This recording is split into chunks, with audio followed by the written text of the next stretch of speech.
ચૌહાણ જયદીપસિંહ ઘનશ્યામસિંહ છે. અમારો બીજો તાલીમ કેમ્પ છે અને મારા ઉપર જવાબદારી આવી પછી મેં બધું ખેતીવાડીના કાગળિયામાં થોડું ઘણું પહેલાં તાલીમ કેમ્પમાં આવ્યો. મને બધી સાહેબે માહિતી આપી કે આ રીતના તું તારા કાગળિયા પહેલાં કઢાવ. પછી મેં ડીએલઆરમાં જઈ અને ફેસલ પત્ર ટિપ્પણ ને એવું બધું મેં મારા ડોક્યુમેન્ટ કઢાયા. પછી મને ખ્યાલ આવ્યો કે મારું જે જૂના રેકર્ડમાં જે મારે છે એ બધું મારે કમ્પ્લીટ જ છે. મારા દાદાના નામ છે, મારા પપ્પાના નામ છે, પણ જે રીસર્વે થયો તેમાં તલાટી દ્વારા ઉતારામાં કરવામાં ભૂલ કરેલી અને ત્યારથી મારા એક સર્વે નંબરમાં નામ જ નથી. સર્વે નંબર જ કોરો આવે છે. સર્વે નંબરની કોઈ એની રોડ ઉપર પણ કોઈ ડિટેલ નથી. પછી મેં સાહેબને બતાવ્યા મારા ડોક્યુમેન્ટો, ફેસલ પત્ર ને બધા.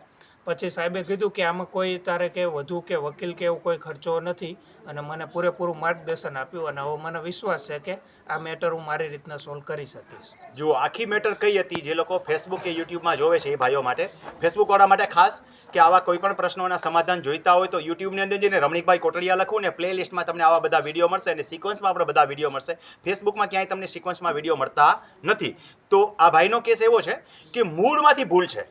જ્યારે આકારબંધ સીમખડો ફેસલ પત્રકમાં બધું બરાબર છે, પણ માપણી રજીસ્ટર થઈ ત્યારે ભાઈનું ક્ષેત્રફળ અને સર્વે નંબર બદલી જાય છે. એક એન્ટ્રી પાડવાવાળાની ભૂલ છે કે એન્ટ્રી પાડતી વખતે આપણે એમ કે તલાટી પાડે છે કે જે વ્યક્તિ આપણે તલાટી નામ લઈએ કે તલાટી એન્ટ્રી રજીસ્ટરમાં જ્યારે નોંધ કરી ત્યારે ભૂલ થઈ ગઈ. આને માનવ સહજ ભૂલો કહેવાય. આવી ભૂલો ઇઝીલી સુધરે. કોઈ પણ ભૂલો પ્રકારે 3 પ્રકારની ભૂલો હોય છે. પહેલાં એ બરાબર સમજો. મૂળ ભૂલો, ઘણી બધી ભૂલો હજી એવી છે કે ખેડૂતને ખબર નથી. 70 વર્ષ પહેલાંની ભૂલો આ ધ્યાનમાં આવશે અને કદાચ કોકને હજી આથી 10 વર્ષ પછી ધ્યાનમાં આવશે. તો જો ખરેખર ભૂલ હોય તો જૂની ભૂલો હોય એ મામલતદારને અરજી કરવાથી સુધરે.